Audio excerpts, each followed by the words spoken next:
십자가의 강가로 내 주의 사랑 있는 곳 내 주의 강가로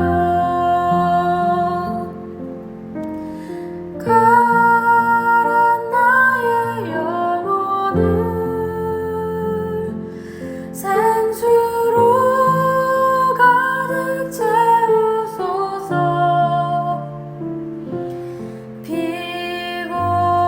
피곤한 내 영혼 위에 내 주의 은혜 강가로 저 십자가의 강가로 내 주의 사랑 있는 곳 내 주의 강가로.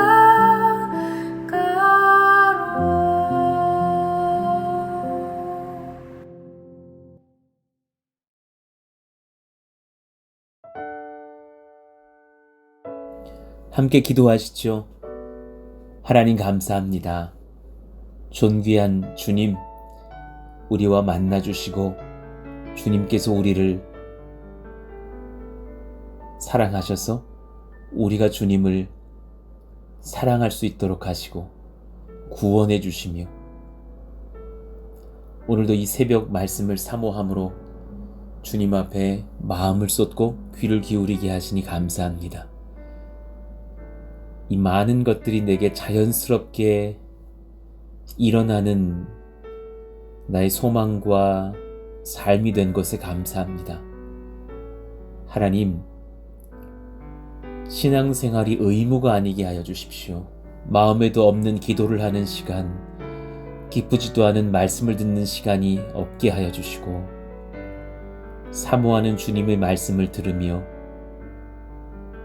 그분과 기도하는 이 시간이 복되며 그분께서 사랑하시라 말씀하신 가족들과 성도와 교회와 이웃들을 돌봄이 기쁨일 수 있도록 은혜 더하시기를 원합니다.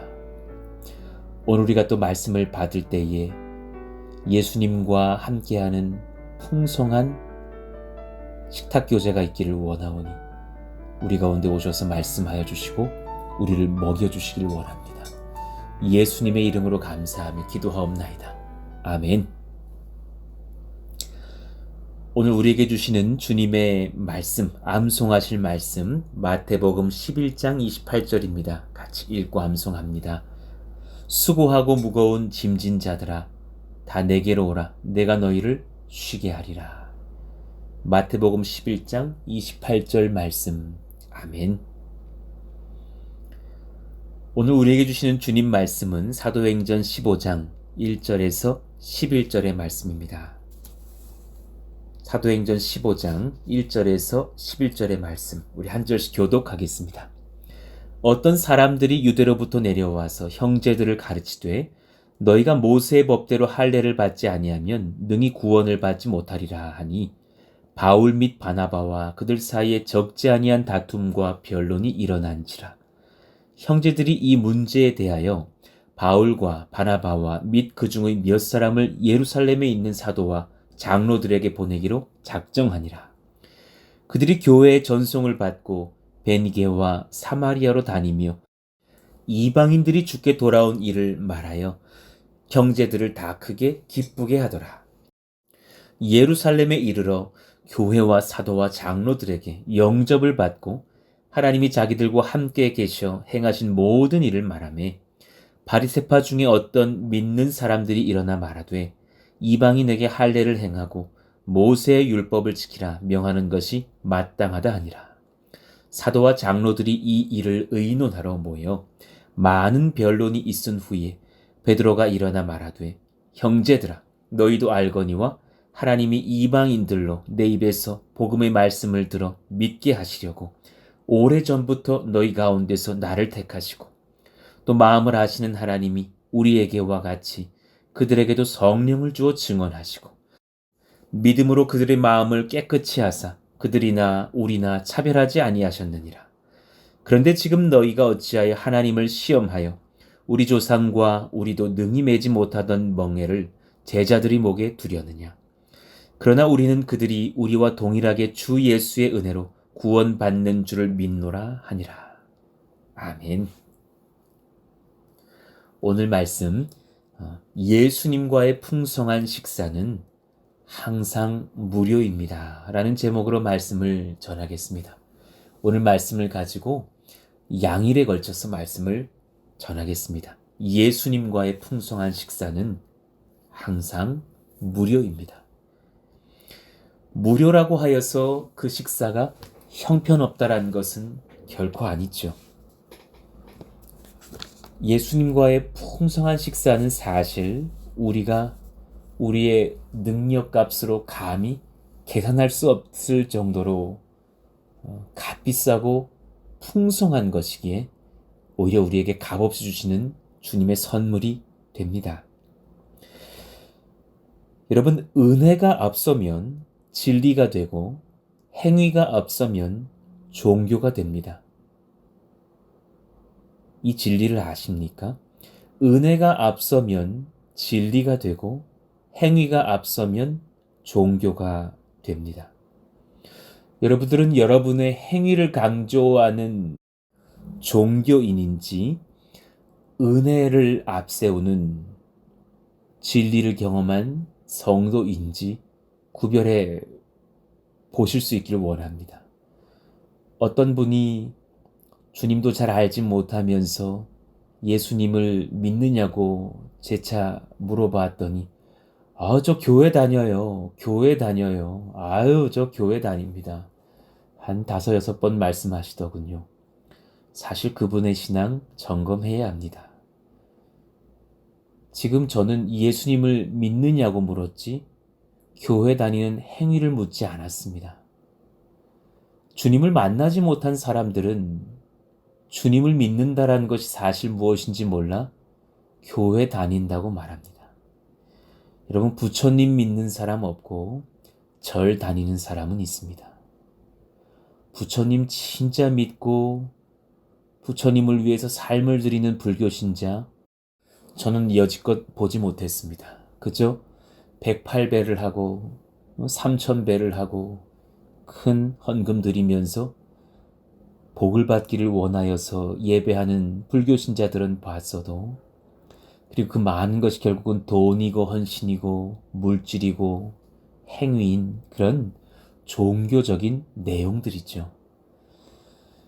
그러나 여러분, 돈으로 천국 가는 것 아닙니다. 헌금 많이 드린다고 천국 가는 것 아닙니다. 그러니 우리가 행위에 집중하는 신앙인이 되어 있다면 우리 신앙 점검해 보실 필요 있습니다. 진짜 예수님 아는 사람은 예수님 믿으시나요?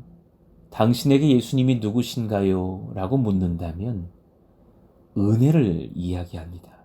예, 죄 많던 저를 값없이 정말 탕감하여 주신 하나님의 은혜, 그 아들의 사랑에 제가 예수님 믿게 되었습니다. 저는 주님을 사랑하고 그 주님을 믿고 이제 내 생명 드리기로 했습니다. 지금 이분이 말한 것은 행위가 하나도 없거든요. 주님을 경험하고 깨닫고 결국 고백하는 은혜, 은혜, 은혜.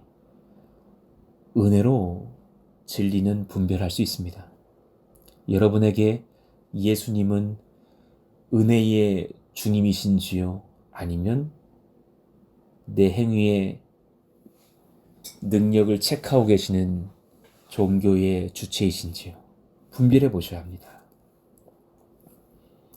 어떤 사람들이 유대로부터 내려와서 형제들을 가르치되 너희가 모세의 법대로 할례를 받지 아니하면 능히 구원을 받지 못하리라 헛된 가르침으로 주장하였습니다. 예수님이 구원을 허락하여 주셨는지는 모르겠지만 너에게 여전히 할례가 필요한 것이 아니냐.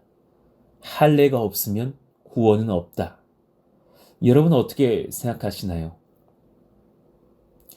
구약의 하나님께서 우리에게 할례 받은 백성 되라 하시면서 그것이 나와 너와의 언약의 표징이 될 것이라 말씀하셨어요. 그럼 예수님이 오셨어도 그 할례는 유지해야 되는 것이 아닌가? 충분히 그 당대에 고민이 될 만한 주제의 그런 신앙 논쟁이 될 수 있겠어요. 그러나 이미 사도행전의 성령의 역사를 통해서 베드로도 바울도 하나님께서 할례의 유무가 중요한 것이 아니라 예수님을 믿음으로 받는 모든 만민에게 하나님께서 성령으로 친히 할례를 행하신다 말씀하신 그 경험들을 하고 있지 않습니까? 갈라디아서 2장 11절 이유를 봅시다. 게바가 안디옥에 이르렀을 때에 책망받을 일이 있기로 내가 그를 대면하여 책망하였노라. 아니 예루살렘 교회 지도자가 사도 바울에게 어떤 일로 책망을 받았을까요? 12절 야고보에게서 온 어떤 이들이 이르기 전에 게바가 이방인과 함께 먹다가 그들이 오매 그가 할례자들을 두려워하여 떠나 물러가매 남은 유대인들도 그와 같이 외식함으로 바나바도 그들의 외식에 유혹되었느니라.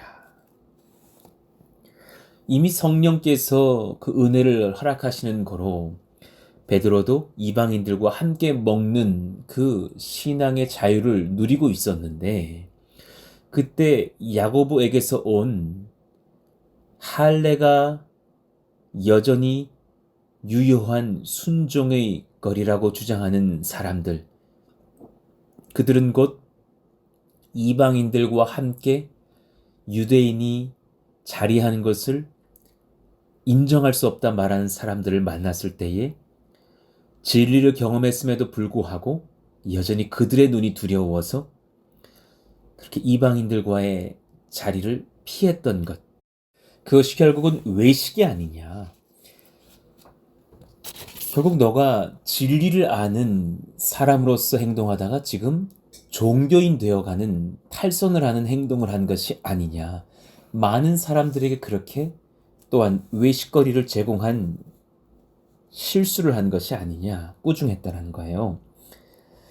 오늘 본문에는 그 유대로부터 내려온 자들, 그들이 조금 전 제가 읽어드렸던 그 갈라디아서 2장 12절에서 바울이 말한 바 있는 그 야고보에서 온 어떤 이들과 그 같은 부류의 사람들이라는 것으로 추정이 돼요. 그런 사람들이죠. 이들은 기독교 안에서 할례와 같은 유대교적 전통을 고수하려는 주장을 계속하던 사람들이에요. 사람이 구원을 얻는데 할례를 필수적 조건으로 전제하고 이방인들도 할례를 받아야만 한다고 주장하는 사람들.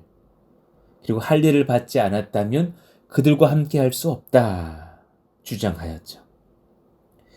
다시 말하면 예수님의 십자가만으로는 구원은 부족하다고 말하고 있는 이들인 거예요. 이들은 바울과 바나바에 의해서 소아시아 이방인들이 기독교인으로 개종을 하고 이방인 기독교 공동체가 세워진 것을 못마땅하게 여겼어요. 그래서 자신들의 주장들을 관철시켜서 할례를 지켜가는 자기들의 파에 끌어들이기 위한 의도로 안디옥까지 내려온 듯 보입니다. 건강한 은혜로 풍성한 교회를 종교적 교회로 타락시켜서 자기들의 세력이 되게 하려는 악한 마음을 가지고 있는 자들인 거예요. 그들은 사실 지금 구원 얻고 예수 안에서 자유를 얻은 사람들이 되지 못한 그런 마음의 상태죠. 그래 2절에 어떻게 기록이 됩니까? 바울 및 바나바와 그들 사이에 적지 아니한 다툼과 변론이 일어난지라. 그럴 수밖에 없죠. 형제들이 이 문제에 대하여 바울과 바나바와 및 그 중의 몇 사람을 예루살렘에 있는 사도와 장로들에게 보내기로 작정하니라. 이들의 세력과 그 고집이 상당했던 것으로 보입니다. 사도 바울의 순전한 예수 복음을 부인하면서 할례는 구약의 여호와 하나님의 명령인데 이를 거역하는 것은 구원받은 백성으로서의 언약을 파기하는 것이다 주장하면서 바울의 주장을 대적하죠. 여러분, 오늘 그 할례와 또 예수님을 믿는 믿음, 주님께서 무엇을 우리에게 말씀하셨는지를 한번 연구해 보시자고요. 할례에 대한 하나님의 명령은 창세기 17장에 처음 등장했어요. 11절을 봅시다. 너희는 포피를 베어라. 이것이 나와 너희 사이의 언약의 표징이니라.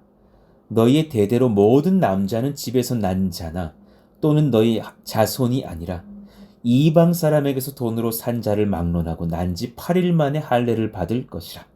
너희 집에서 난 자든지 너희 돈으로 산 자든지 할례를 받아야 하리니 이는 내 언약이 너희 살에 있어 영원한 언약이 되려니와. 지금 계속해서 할례와 함께 반복하여서 등장하는 말씀은 언약이에요. 언약. 할례의 본질은 언약입니다. 그리고 언약의 본질은 은혜입니다. 여러분, 이를 아십니까? 주님께서는 아담과 하와의 범죄에 의해 우리에게 결코 행위 언약을 맺으신 적이 없습니다. 행위 언약. 사람의 행동 여부로 구원이 결정되게 하는 것. 그러신 적 없습니다. 항상 우리 가운데 은혜 언약을 맺으셨습니다. 하나님께서 은혜로 우리를 덮으시겠다 말씀하시는 언약. 우리는 그 예수님을, 하나님을 나의 구주로 인정하고 따르면 그것으로 모든 것을 탕감받고 모든 것을 공급받을 수 있는 은혜 언약. 창세기 17장 2절에서 10절을 한번 봅시다. 언약을 맺으시면서 큰 복과 은혜를 약속하시는 주님의 마음을 알 수 있어요. 내가 내 언약을 나와 너 사이에 두어 너를 크게 번성하게 하리라 하시니 아브라함이 엎드렸더니 하나님이 또 그에게 말씀하여 이르시되 보라, 내 언약이 너와 함께 있으니 너는 여러 민족의 아버지가 될지라. 이제 후로는 내 이름을 아브라함이라 하지 아니하고 아브라함이라 하리니 이는 내가 너를 여러 민족의 아버지가 되게 함이니라. 지금 계속해서 언약을 맺으시면서 큰 복들을 약속하고 계시잖아요. 내가 너를 심히 번성하게 하리니 내가 내게서 민족들이 나게 하며 왕들이 내게로부터 나오리라.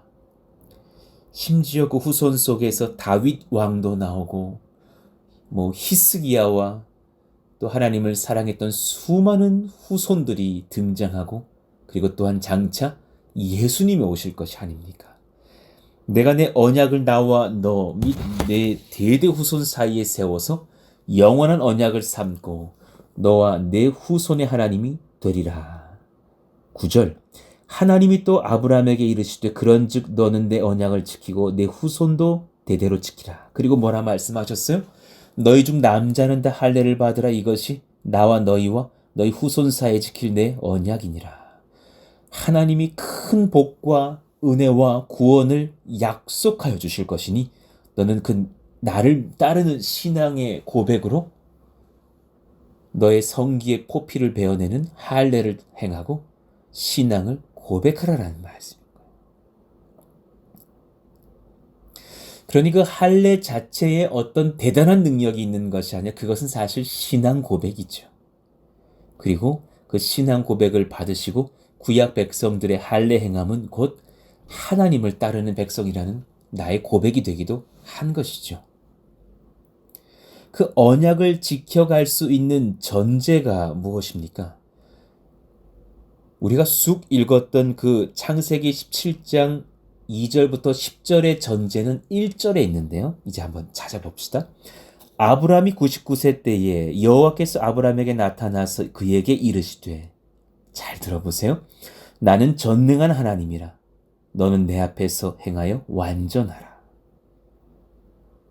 나는 전능한, 샤다이, almighty, 전능한, 못하실 일이 없는 능력의 하나님이라. 너는 내 앞에서 행하여 완전하라. 담임, 흠없는 자가 되라. 여러분, 이 짧은 문장의 호환이 맞지 않는다는 거 아십니까? 내가 완전하니 너희도 완전하라 하시든가, 내가 전능하니 나를 의지하는 자는 그 전능자의 능력을 얻겠다 하시든가 해야 할 텐데, 문장의 호환이 안 돼요. 내가 전능하니 너희는 완전하라. 아니, 전능한 분만 완전할 수 있죠. 전능하지 못한 우리가 어떻게 완전할 수 있느냐고요. 그럼 우리 반대로 하나님께 여쭤야죠. 그 누가 하나님 앞에서 완전한 자로 인정받을 수 있을까요? 주님이 뭐라 말씀하십니까? 전능하신 하나님의 은혜를 입는 자. 그래, 그 완전하다 칭찬받게 하실 만한 능력까지도 우리에게 부어질 수 있는 분, 전능하신 하나님 앞에 완전함을 선물 받는 자들, 그들은 하나님 앞에 흠없는 자가 될 것이다. 그러니 전능하신 하나님, 그분은 어떤 분이세요? 우리를 하나님 앞에서 행하여 완전하게 하실 수 있는 분. 우리의 행동도 성령으로 지도하시겠으나 우리의 삶의 연약함을 예수님의 보혈로 완전하게 덮으셔서 예수님의 의로 우리를 새롭게 하실 수 있는 분. 그러니 할례의 언약은 궁극적으로 우리를 완전하게 하실 더 온전한 언약의 보증이 되시는 우리 구주 예수님을 향하고 있습니다. 히브리서 7장 22절, 이와 같이 예수는 더 좋은 언약의 보증이 되셨느니라. 더 좋은 언약이 있다죠. 그 언약의 중심에 예수님 서 계셔요. 하나님 입장에서는 이 언약 문제가 없는데요. 언약을 받는 우리 입장에서는 연약함 때문에 문제가 있잖아요. 우리가 어떻게 흠없이 하나님의 말씀과 율법을 다 지킬 수가 있느냐고요. 하루에도 몇 번씩 마음으로 범죄하는 우리들인데, 그 문제를 해결할 수 있는 은혜, 더 좋은 언약이 되어주신 우리 주 예수님이 오셨습니다. 할렐루야. 예수님께서는 우리에게 무엇을 더 잘하라고 오신 분이 아니라 좀 더 잘해봐라, 좀 더 최선 다해봐라, 헌금 좀 더 내야지, 그것 갖고 되겠느냐, 그런 말씀 주시는 분이 아니라 우리에게 더 이상 잘할 수 없을 만큼 완전한 보증이 되어 주시려고 우리에게 오신 분, 예수님 앞에 세우고 우리가 그 뒤에만 따라 서 있으면 우리는 흠없다고 칭찬받게 하시는 분, 새 언약의 중보자, 우리 주 예수 그리스도. 구약의 할례는 우리 주 예수님을 예표하고 있었던 신앙 고백의 통로였을 뿐입니다. 히브리서 12장 24절, 새 언약의 중보자이신 예수와, 그리고 아래 문장이 그 예수님과 동등한 표현을 하고 있는가요? 및 아벨의 피보다 더 나은 것을 말하는 뿌린 피니라. 예수님께서 흘리신 그 보혈이 우리를 새 언약의 은혜 입게 하시는 통로가 되었다는 거예요. 빌립보서 3장 3절, 하나님의 성령으로 봉사하며 그리스도 예수로 자랑하고, 그리고 또 그 동일한 표현으로 아래 문장, 육체를 신뢰하지 아니하는 우리가 곧 할례파라. 여러분, 이 은혜를 기억하시기를 원해요. 갈라디아서 5장 6절, 그리스도 예수 안에서는 할례나 무할례나 효력이 없으되 사랑으로서 역사하는 믿음뿐이니라. 아멘입니다. 그러니 여러분, 은혜 안에서 예수님과의 풍성한 식사가 가능해져요. 나를 구원하실 구주를 만나고 나와 교제하시고 나를 천국까지 인도하시며 이 땅에 나의 연약함을 덮으시고 성령을 보내사 예수 닮게 하시며, 또한 예수님의 의로우신 삶의 모든 것이 나의 삶에 기입되어져서 전가되어 주님 앞에 칭찬받게 하시는 은혜, 그 식탁 교제 예수님 안에서 여러분 무료입니다. 그냥 아멘 하시고 받으세요. 그걸로 끝났습니다. 더 뭐 잘하실 필요 없습니다. 예수님의 식사가 싸구려 이어서가 아니라 우리의 제한된 능력, 우리의 얼마 되지도 않는 현금, 물질의 능력, 업적으로서는 도저히 살 수 없는 것, 우리 자격으로서는 함께 할 수 없는 분, 그 우리 주 예수님과 함께 할 수 있는 너무나 값비싼 만찬이시기 때문에 우리에게 값없이 선물로 주시는 것 뿐입니다. 그래서 예수님께서 자신의 피값으로 은혜의 식탁 준비하시고 우리를 초대하셨습니다. 그 식탁이 얼마짜리냐고요? 예수님 피값입니다. 예수님 생명값입니다. 사람의 생명도 귀한데 하나님 아들의 생명값으로 우리를 은혜의 식탁에 초대하셨습니다. 감사히 주님 주시는 그 은혜의 떡과 잔을 받으면 그것으로 충분합니다. 주님과의 식사는 우리의 흠을 완전히 감추어 주시고 우리를 온전하게 하십니다. 여러분, 우리 함께 모여서 예배하는 이 남은 생애에 은혜만 남기 원합니다. 한순간에 행위를 따지고 있는 종교인으로 전락하지 않기를 원합니다. 코로나의 때에 오히려 그 은혜의 소중함을 알게 하시는 훈련이 지속되고 있는 것이 아닌가 생각합니다. 어디서나 하나님을 경험할 수 있는 은혜의 식탁에 앉아서 예수님의 능력을 체험하는 저와 여러분 되길 원합니다. 우리가 어떻게 그 은혜를 지켜가야 하는가? 우리는 또 종종 어떻게 그 은혜를 잃어버리고 종교인의 자리로 그렇게 넘어지곤 하는가? 그것은 내일 또 상세하게 말씀을 이어 전하도록 하겠습니다.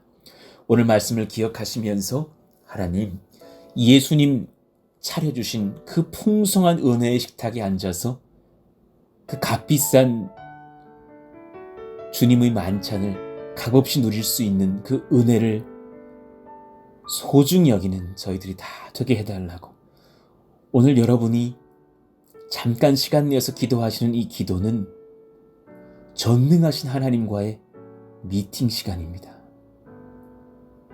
한 나라의 대통령을 만나는 시간이 있다 할지라도 영광스러울 텐데, 하나님과 지금 내가 부엌에서 설거지하는 중에 잠깐 물을 끄고 만날 수 있다니요. 이건 기적입니다. 식탁에 앉아서 온 가족이 식사할 때 잠깐 드리는 그 진실된 감사 기도 속에 하나님이 임재하셔서 우리 안에 좌정하신다면 여러분, 그것은 정말 기적 중의 기적이 아닙니까? 우리 그 은혜를 지켜갈 수 있는 우리 가정, 우리 교회 되게 해달라고 오늘 말씀 붙잡고 주여 부르짖고 기도합니다. 주여! 하나님 감사합니다. 예수님과의 풍성한 식사는 항상 무료입니다. 내가 얼마를 더 내야 될 듯이 계산하려 하는 종교인 되지 않게 하여 주시기를 원해요.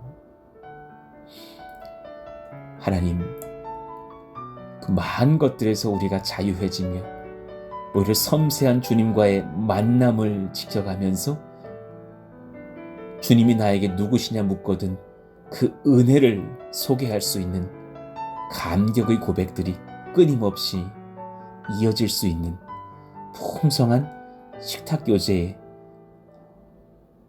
예수님을 모실 수 있는 역사가 일어나게 하여 주옵소서.